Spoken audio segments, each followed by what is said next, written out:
Zira had always believed one thing. She was born on a Deathworld. Her home planet, Karzal, was brutal. Heavy gravity crushed weak bones. The air burned unprotected lungs. Storms could tear metal apart. Only the strongest survived there. From childhood, Zira was trained to fight, to endure pain, and to never show fear. That was why the galaxy feared her species. Wherever Zira went, aliens moved aside.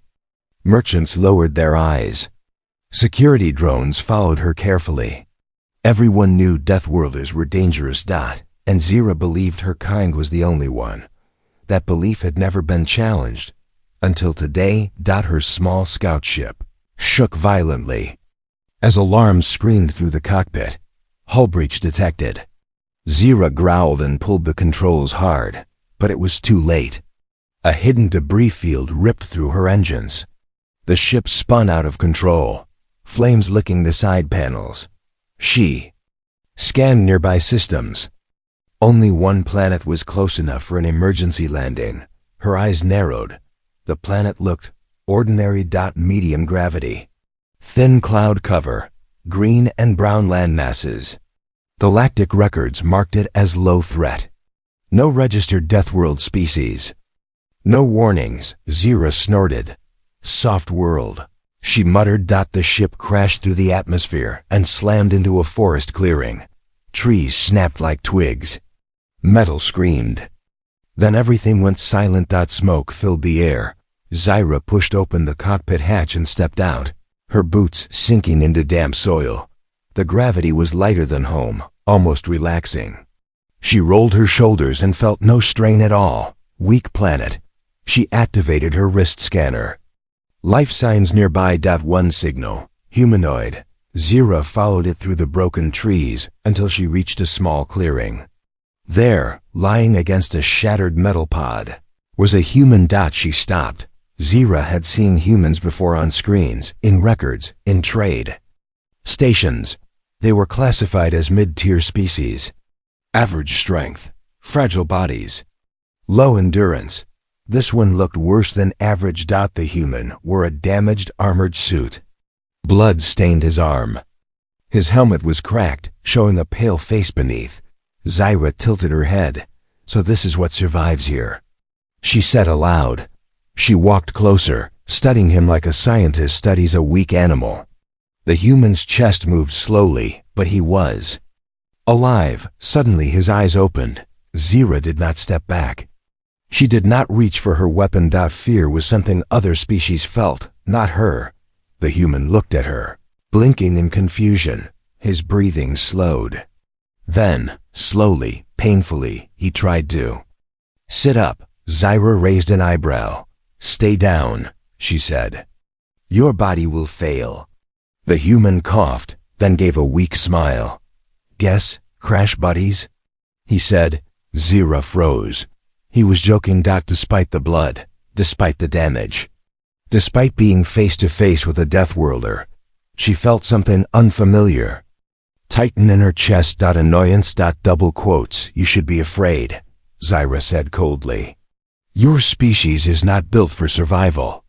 The human looked at her, really looked at her armored frame, her sharp eyes, the scars across her skin. Then he shrugged. Maybe, he said, but I'm still here. At that moment, the ground trembled.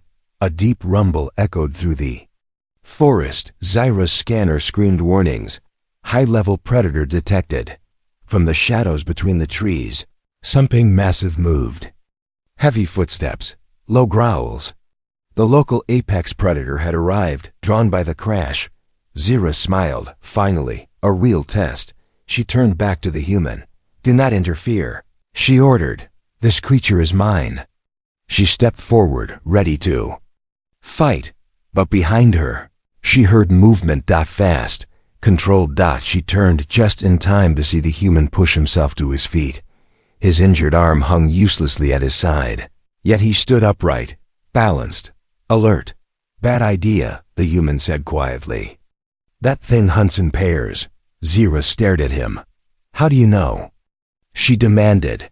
The human's eyes tracked the trees, not the creature in front. but the shadows behind. Because, he said, breathing steady despite the pain, this planet isn't as soft as you think. A second growl answered him from behind, Zira's. Confidence cracked for the first time in her life.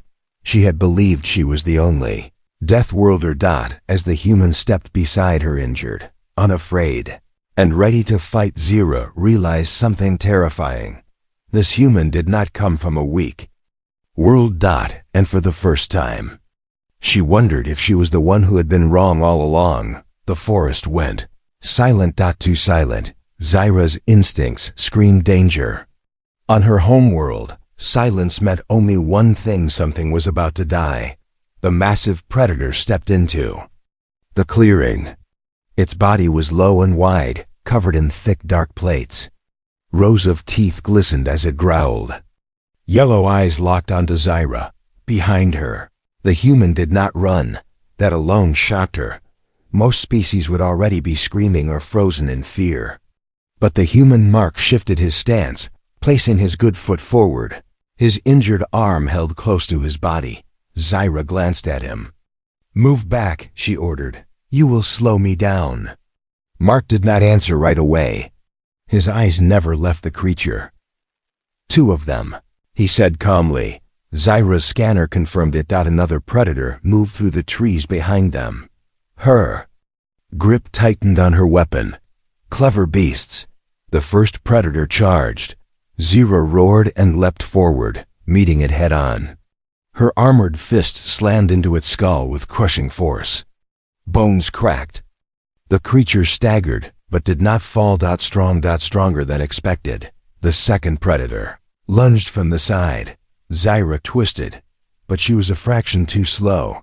Then something flew past her. A sharp metallic object struck the second predator directly in the eye. It screamed and crashed into a tree. Zira turned, stunned. Mark stood there, breathing hard. In his good hand was a broken piece of metal torn from his pod.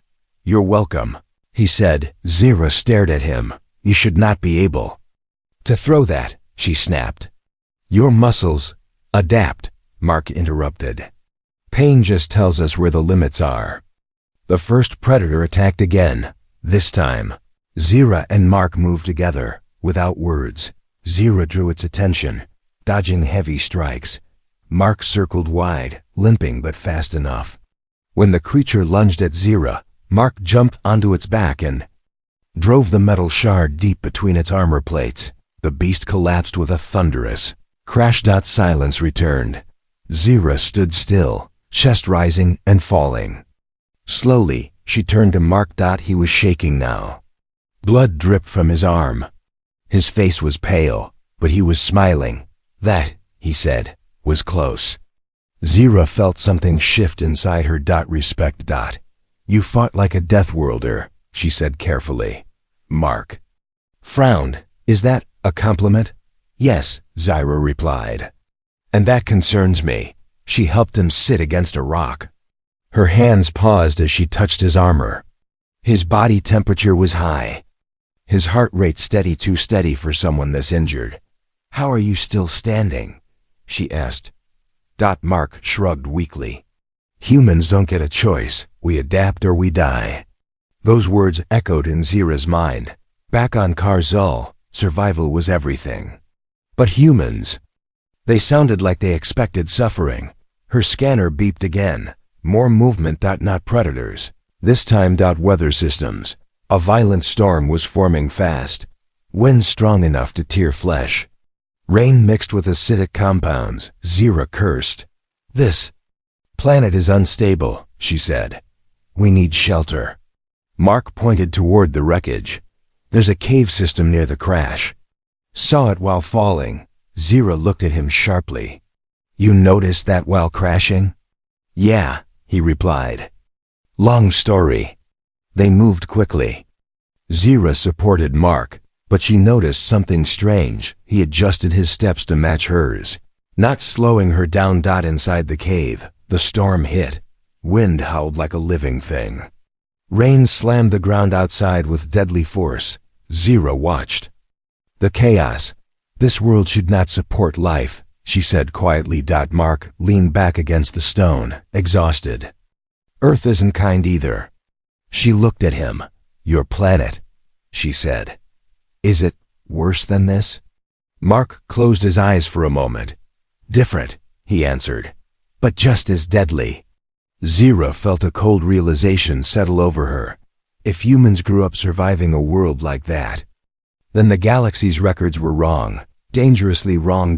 As the storm raged outside, Zira sat beside the human, not as a superior, not as a protector, but as an equal survivor. For the first time in her life, she questioned everything she had been taught. And somewhere deep inside, fear began to grow, not of the planet, not of the predators, but of what humans truly were. The storm did not stop for hours. Inside the cave, water dripped from the ceiling in slow, steady drops. The air smelled of wet stone and metal. Outside, thunder shook the ground again and again, like the planet itself was angry. Zira sat near the cave entrance, alert. Her species never slept deeply in unknown places. Every sound mattered. Behind her, Mark lay on the ground, his back against the rock. His breathing was slow now, controlled. The bleeding from his arm had slowed, but the injury was still serious. Zira watched him. He should be unconscious. Any mid-tier species would be. But the human was awake. Why are you still alive? Zira asked, her voice low. Mark opened one eye. That's a strange question. I am serious, she said. Your body is damaged. Your pain levels are extreme. Yet you do not shut down. Mark thought for a moment.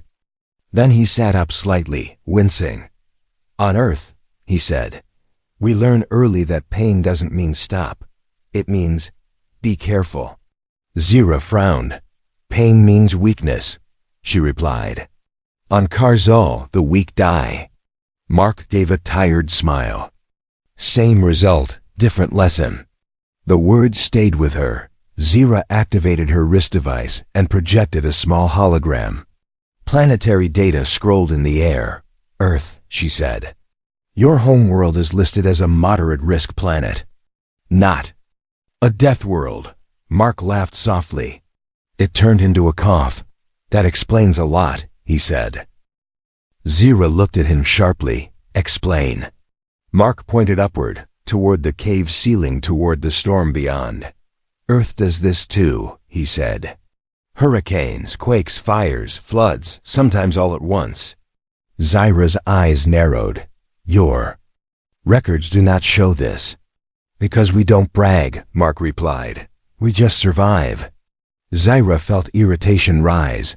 No species survives constant disaster without adaptation.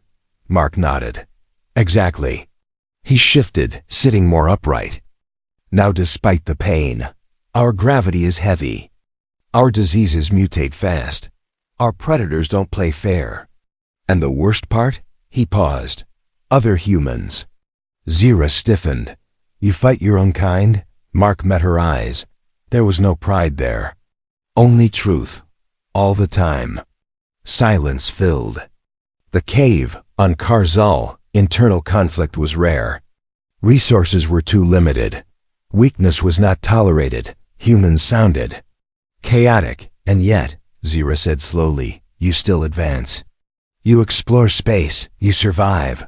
Mark nodded. Because we adapt faster than we break. That sentence hit Zira harder than any blow. Adapt faster than we break.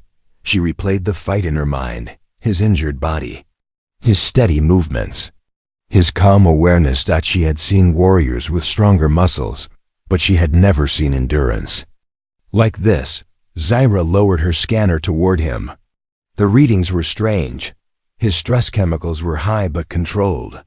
His nervous system did not shut down. It rerouted. How long, she asked. Have humans lived like this? Mark leaned his head back against the stone. Forever, he said. Another rumble shook the cave. Dust fell from above. Zyra looked out into the storm again. This planet, she said quietly, is not classified as a death world. Mark followed. Her gaze, neither was Earth.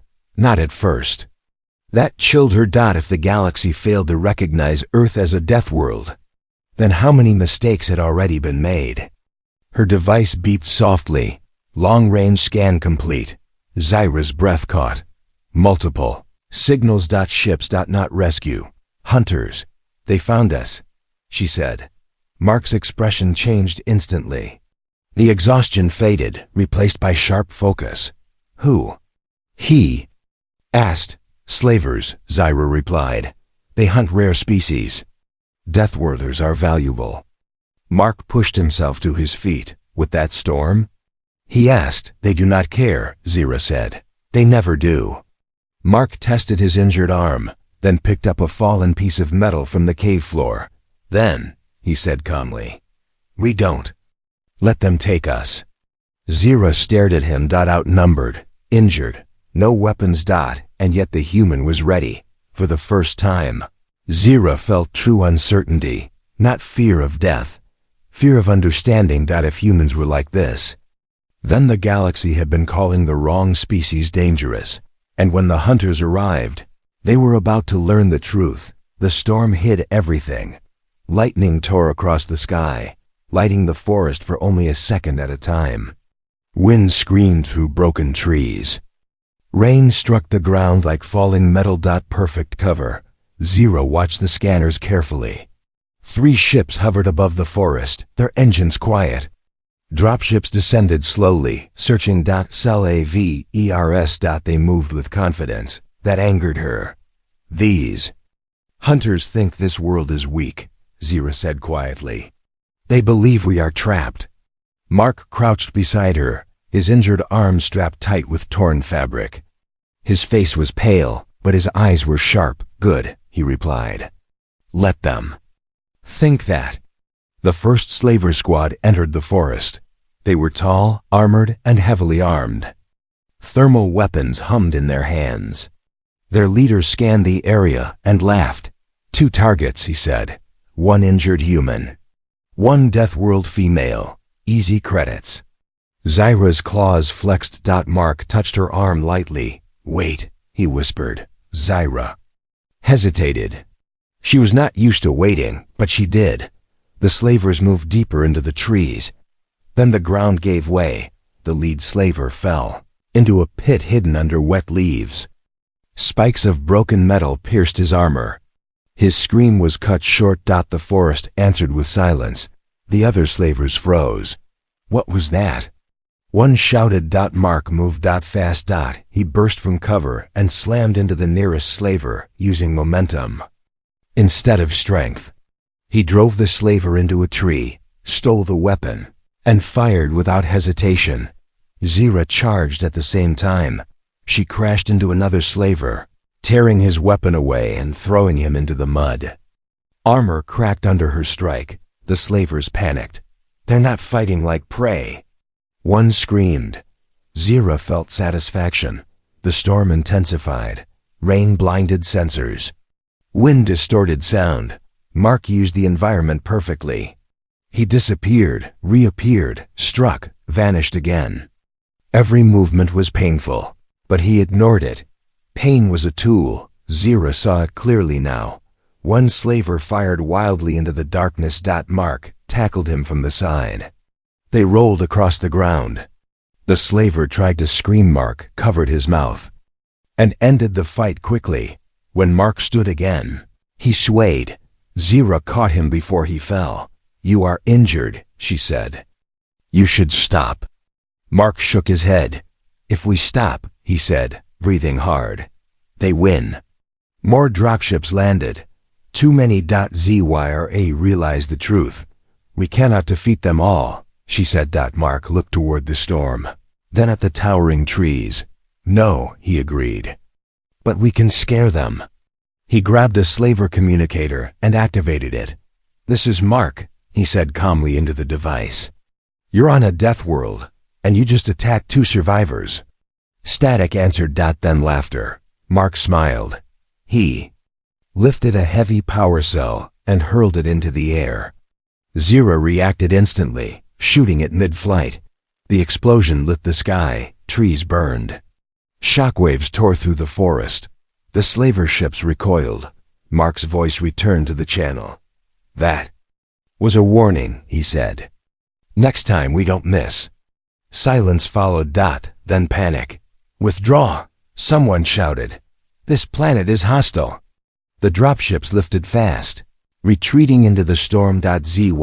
Ara watched them flee. Her heart raced. Not from the fight, from realization. Mark collapsed to one knee, finally spent.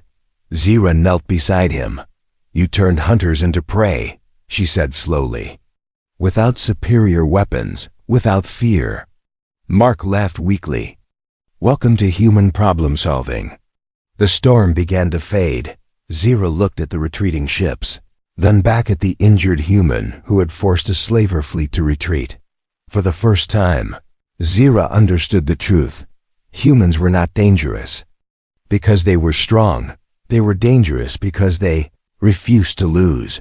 And the galaxy was not ready for that. The forest was quiet again. Not the dangerous silence from before, but a tired one. Burned trees smoked under the fading rain. The storm moved away, leaving behind broken ground and heavy air. Zira supported Mark as they walked deeper into the forest. His steps were slow now.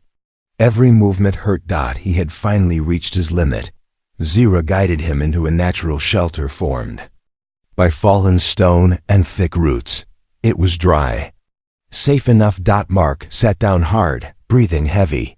"I think," he said, forcing a smile, "my body finally disagrees with me." Zira did not smile back. She knelt beside him and examined his injuries. Bruises covered his body. His arm was swollen and discolored. "This damage is severe," she said. "On my world, warriors who push this far often do not recover." Mark looked at her calmly. "We do, most of the time." She began treating his wounds using her field kit. Her movements were careful, slower than usual. She realized something strange. She did not want him to break. Mark watched her in silence. "You're being gentle," he said. Zira paused. "That is not how my kind survives," she replied. "It feels correct." Mark nodded, then closed his eyes for a moment. "Back on Earth," he said quietly, "we don't always win fights. Sometimes we just keep going long enough." Zira thought about that. Her species survived by crushing weakness. Humans survived by enduring it, a deep difference. She finished sealing his arm and leaned back. "Why do you explore space?" she asked. "Your world already demands so much." Mark opened his eyes. "Because if we don't," he said, "something worse eventually comes to us." Zira considered that logic. It was human. Her scanner beeped softly. Incoming signal. Zira stiffened, ready to fight again, but the signal was weak. Civilian frequency. Rescue. She felt relief. Then she looked at Mark. If humans joined the galaxy fully, everything would change. "Mark," she said slowly, "the galaxy believes your species is fragile." He smiled tiredly. "We hear that a lot." "They will not after this," Zira said. Mark studied her face. "Does that worry you?" Zira answered honestly, "Yes." She helped him lie back. His breathing evened out, for the first time since they met. Mark fell asleep. Zira remained awake. She watched the human, this survivor of storms, predators, and slavers. Not the strongest being she had ever seen, but perhaps the most dangerous, because humans did not need to believe they were Deathworlders. They simply lived like it. Zira looked up at the stars, now visible through the clearing sky. The galaxy was vast. And very unprepared.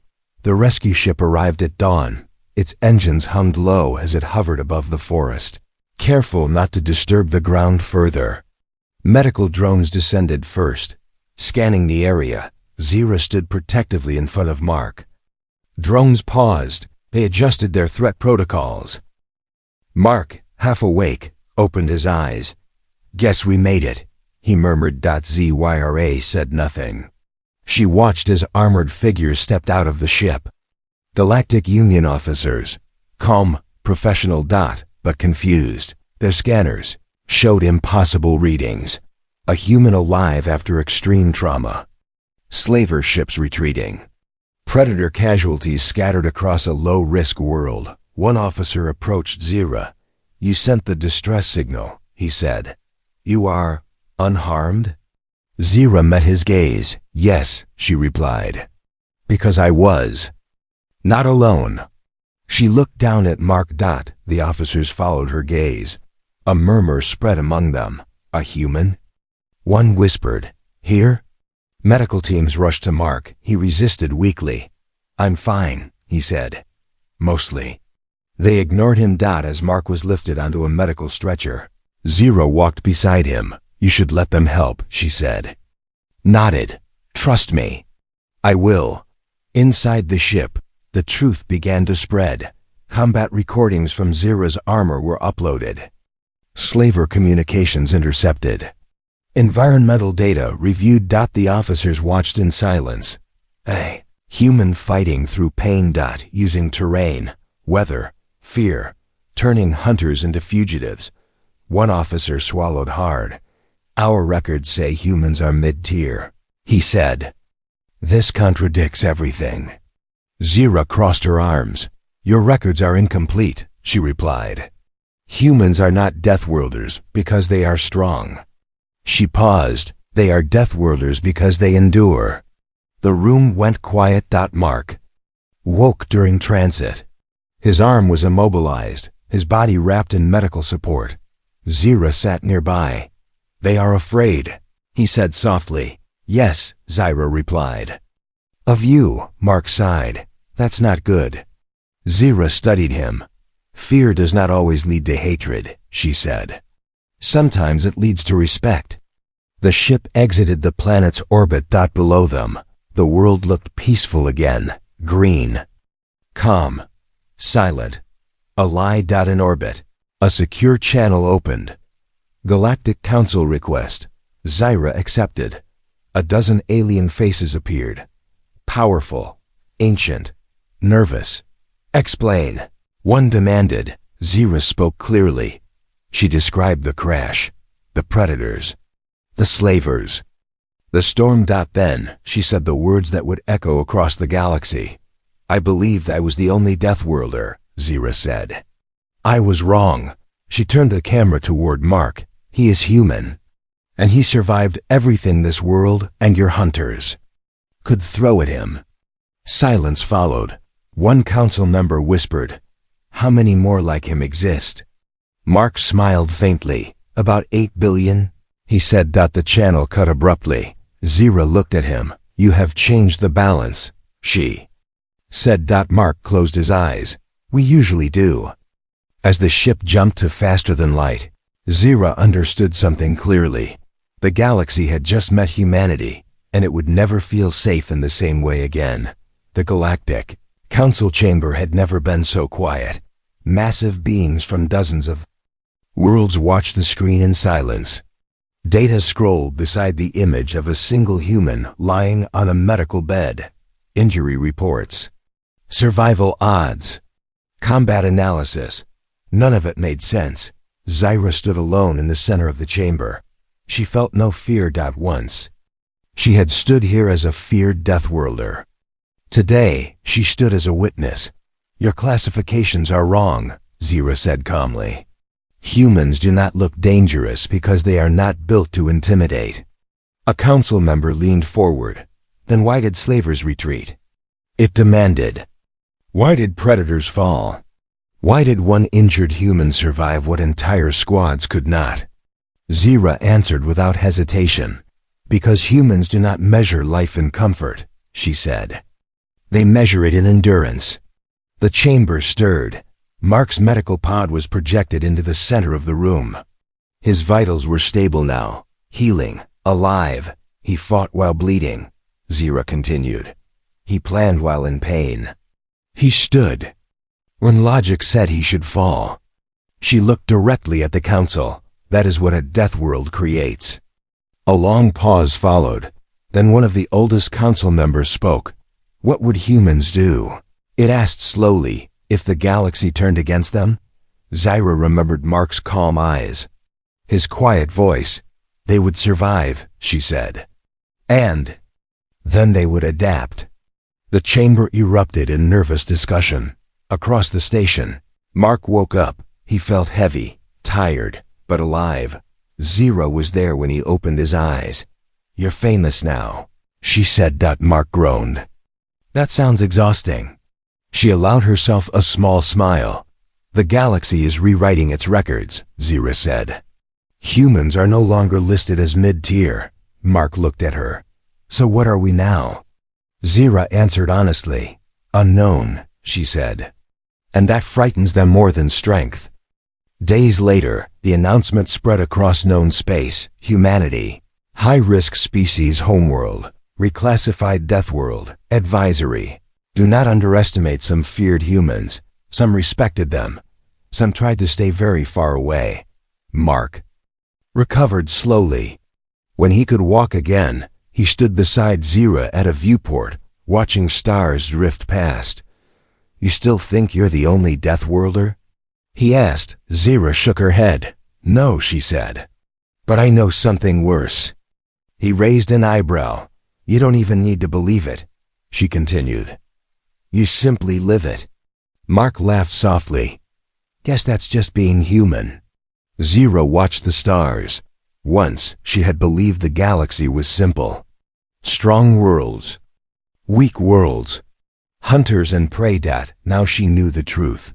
The most dangerous species did not roar, they endured. And somewhere, deep in the endless dark of space, the galaxy began to understand a terrifying fact. Humanity was not born to conquer the stars. Humanity survived long enough to reach them, and that made all the difference.